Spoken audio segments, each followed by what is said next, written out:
Pinupuno mo kami ng kagalakan kapag tinuturuan namin ang aming mga anak na mahalin at igalang ka ng buong pagkatao nila. At kapag ang aming pananampalataya ay nagniningas sa patotoo ng isang buhay na inialay sa iyo, Panginoon, gaano kakasaya na makita kaming lumalapit sa iyo ng may tapat na puso, nananabik sa iyong tunay na presensya sa banal na ostiya. May kaluluwang uhaw sa walang hanggang pag-ibig na iniaalok mo sa amin sa bawat Eucharistia. Sa iyong biyaya, maaari naming yakapin ang buhay ng kabanalan na itinanim mo sa kaibuturan ng aming puso mula pa noong aming pagkabata. Mula noong pinagpalang araw na yon, nang tanggapin ka namin sa unang pagkakataon sa banal na komunyon. Panginoon, walang duda na naaalala mo ang napaka-espesyal na araw na iyon sa buhay ko. Ang araw na naging isa ka sa akin sa banal na komunyon. Kay gandang sandali, ito ay isang araw ng umaapaw na biyaya, ng dalisay na kagalakan, ng tapat na pag-ibig. Ang aking puso ay tumitibok ng malakas, puno ng emosyon. Alam na ikaw ay darating upang manahanan sa aking kaluluwa, na ang iyong pag-ibig ay bumabalot at nagpapabago sa akin. Lahat sa paligid ko ay nagliliwanag, lahat ay pagpapala, at sa loob ko ay mayroon lamang isang malalim at nag-aalab na pagnanais. Mahalin ka ng buong lakas ko at manatiling kasama mo magpakailanman. Ngunit lumipas na ang panahon, Panginoon. At kasama nito, marahil ang aking pag-ibig ay humina.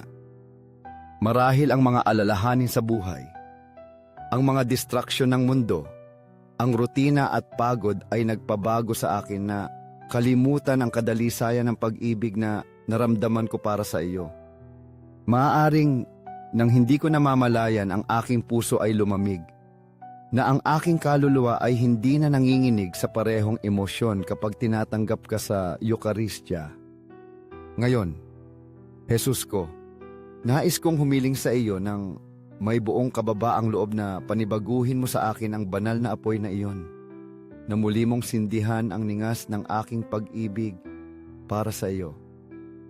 Bigyan mo ako ng biyaya na tanggapin ka palagi ng may parehong nag-aalab na pananampalataya at may parehong umaapaw na kagalakan na ginawa ko noong di malilimutang araw na yon. Kaya naman, Panginoon, nangangako akong hahanapin ka ng may higit na sigasig at dadalawin ka sa tabernakulo sa tuwing makakaya ko. Kahit na sa ilang sandali lamang, nais kong sabihin sa iyo kung gaano kita kamahal at sambahin ka sa katahimikan. Nais kong magpahinga sa iyong puso at alalahanin na sa bawat simbahan, sa bawat tabernakulo ng mundo, naghihintay ka sa akin ng may walang hanggang pagmamahal at pag-ibig. Ayokong masanay sa iyong presensya. Ayokong maging manhid ang aking puso sa iyong panawagan. Nais kong ang bawat pakikipagtagpo sa iyo ay maging isang bagong Pentecostes sa aking kaluluwa, na ang bawat komunyon ay maging isang bagong bukang liwayway ng pag-ibig at pagbibigay. Sa langit at sa lupa, purihin at luwalhatiin magpakailanman ang mapagmahal na puso ni Jesus na nasa sakramento. Matatag akong naniniwala ng buong pagkatao ko sa iyong tunay na presensya sa kabanal-banalang sakramento ng altar. Puso ni Jesus, sa iyo ako nagtitiwala. Puso ni Jesus, nag-aalab sa pag-ibig para sa amin. Sindihan mo ang aming mga puso ng iyong banal na apoy. Puso ni Jesus, ilapit mo sa iyo ang mga lumayo. Puso ni Jesus, patawarin mo ang mga sadbang mga hindi nakakakilala sa iyo at bigyan mo ng liwanag ang iyong mga nagdududa. Puso ni Jesus, sindihan mo sa aming mga kaluluwa ang dalisay at masigasig na pag-ibig para sa iyo, O banal na puso ni Jesus, baguhin mo kami, iligtas mo kami, pabanalin mo kami. Puso ni Jesus sa Eukaristya, dagdagan mo sa amin ang pananampalataya, pag-asa at pag-ibig. Kabanal-banalang puso ni Jesus, maawa ka sa amin.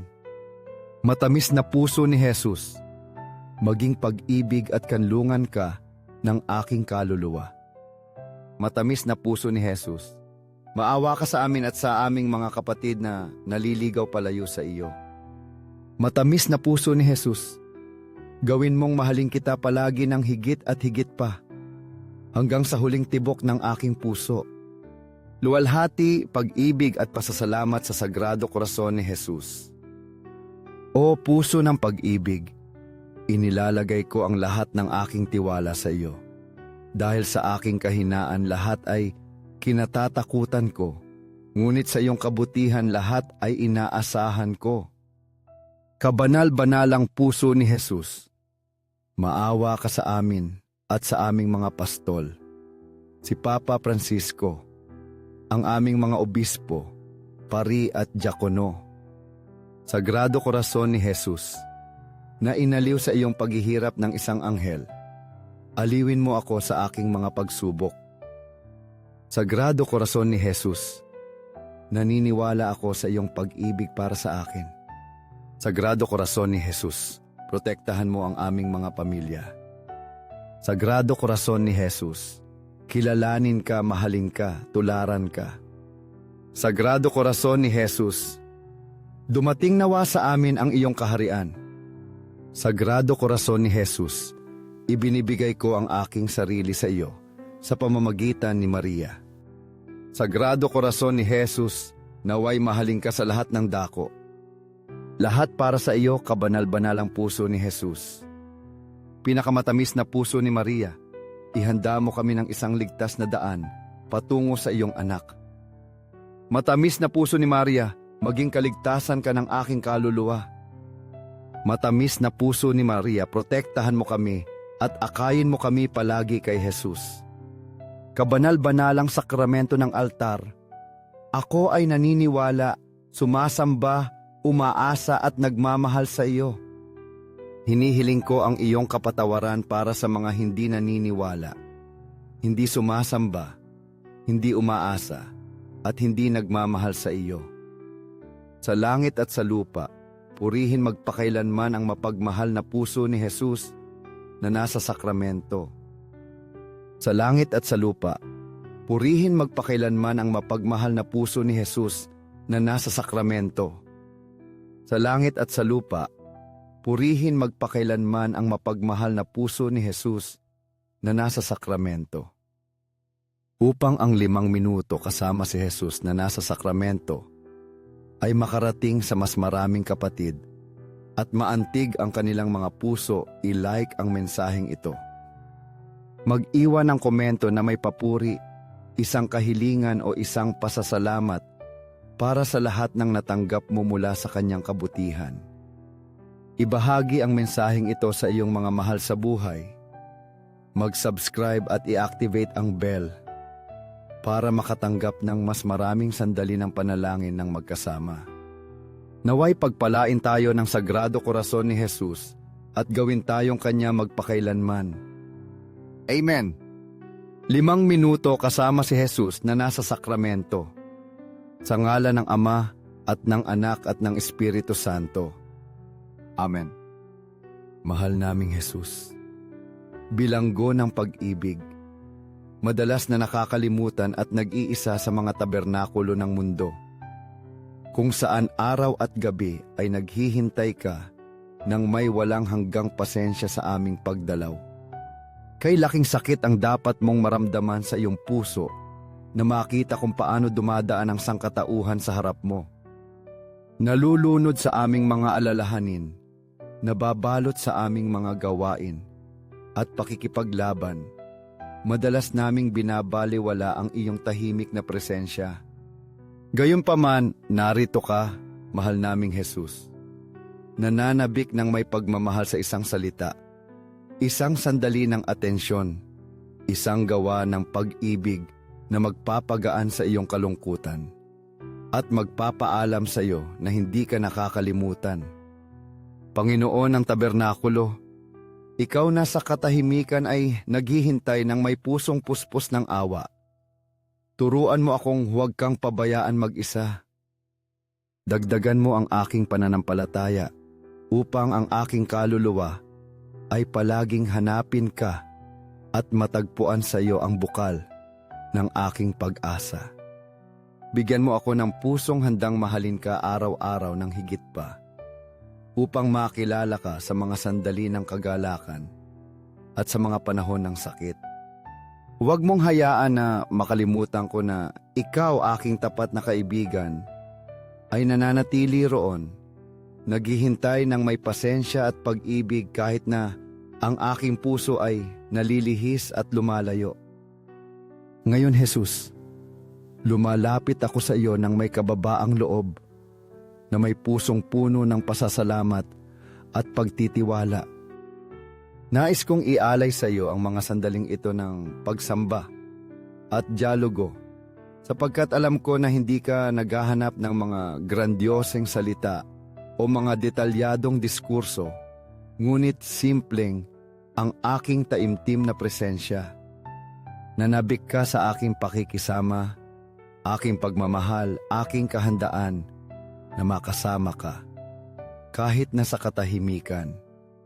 Ang aking buhay ay umiikot sa iyong presensya sa tabernakulo. Araw-araw sinusubukan kong buuin at palakasin ang aking relasyon sa iyo, Jesus. Sapagkat alam ko na sa iyo ko matatagpuan ang lahat ng kailangan ng aking puso. Walang lugar sa mundo kung saan mas maranasan ko ang kapayapaan kaysa sa harap ng kabanal-banalang sakramento, kung saan ang ingay ng mundo ay nawawala at maaari kitang marinig sa katahimikan. Sa iyong mga kamay matatagpuan ko ang kaaliwan sa gitna ng mga pagsubok. Lakas kapag ang mga pasanin ay bumibigat sa akin, at isang payapang kagalakan na hindi maihahambing sa anumang ibang karanasan. Ikaw, Jesus, ang kaibigan na hindi kailanman nabibigo, ang hindi kailanman nagiiwan o napapagod sa paghihintay. Sa tabernakulo, ikaw ang aking ligtas na kanlungan, aking kaaliwan at aking matatag na pag-asa. Ang makipag-usap sa iyo ang pinakamalaking kasiyahan ng aking kaluluwa, sapagkat alam ko na pinakikinggan mo ang bawat salita kahit na yaong hindi ko kayang bigkasin. Sa mga sandali kung kailan maaari lamang akong umupo ng tahimik sa harap mo, hinahayaan kong ang aking puso ang magsalita para sa akin. At alam ko na kahit noon, sa tahimik na wika ng aking kaluluwa, naintindihan mo ang bawat emosyon, bawat takot, bawat pananabik ng mas mahusay kaysa sa sinuman. Salamat, Jesus, sa iyong walang hanggang pag-ibig. Salamat sa palaging paghihintay sa akin, kahit na nakakalimutan kita. Salamat sa pagiging ilaw na gumagabay sa aking buhay. Sa pagiging kanlungan kung saan nagpapahinga ang aking kaluluwa. At sa pagiging kaibigan na hindi kailanman tumitigil sa pagmamahal. Ang aking puso ay nananabik na tumugon sa iyong pag-ibig ng buo kong sarili.